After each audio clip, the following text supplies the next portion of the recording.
بسم اللہ الرحمن الرحیم۔ سامعین و ناظرین محترم، قربانی کے جانور پر قربانی کرنے سے پہلے ہاتھ پھروایا جاتا ہے، یعنی جس شخص کی قربانی ہے یہ سمجھا جاتا ہے کہ اس سے پہلے ہاتھ پھروا لیا جائے۔ حتیٰ کہ جن خواتین کی قربانی ہوتی ہے،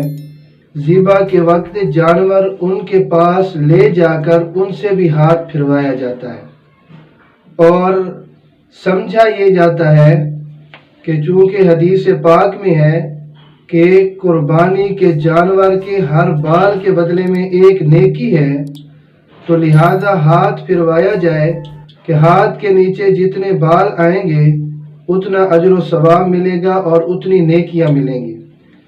تو اس مسئلہ کی وضاحت آپ کی خدمت میں پیش کر رہا ہوں کہ قربانی کے جانور کے متعلق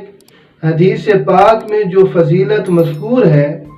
کہ قربانی کے جانور کے بدن پر جتنے بال ہوں گے قربانی کرنے والے کو اس جانور کے ہر بال کے بدلے میں ایک نیکی ملے گی۔ اس کے لیے یہ ضروری نہیں ہے کہ قربانی کرنے والا شخص اس جانور کے جسم پر ہاتھ پھیرے اور ہاتھ کے نیچے آنے والے بالوں پر اجر ملے گا۔ اگر وہ چاہے تو ہاتھ پھیر لے، نہ چاہے تو نہ پھیرے، بہر صورت ہر بال کے بدلے میں ایک نیکی کا مستحق ہوگا۔ جس شخص کی قربانی ہے، جس خاتون کی قربانی ہے، اس کو تو قربانی کی وجہ سے جانور کے ہر بال کے بدلے میں نیکی مل رہی ہے، وہ ہاتھ پھیرے یا نہ پھیرے، نیکی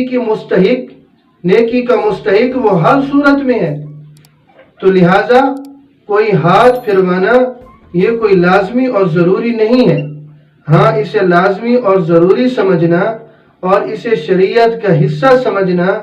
اور اس نیت کے ساتھ پھر ہاتھ پھیرنا کہ یہ شریعت کا ایک حصہ ہے یا شریعت کا ایک جز ہے، تو یہ اس سے بچنا لازم ہے، اس سے اجتناب اور اس سے پرہیز کرنا چاہیے، کیونکہ یہ بات پھر شریعت میں درست نہیں ہے کہ اس کو لازمی اور ضروری سمجھا جائے۔ اور اگر لازمی سمجھ کر نہ کیا جائے اور ویسے ہی کوئی جانور پر ہاتھ پھیر لے تو اس میں کوئی مضائقہ اور حرج نہیں ہے۔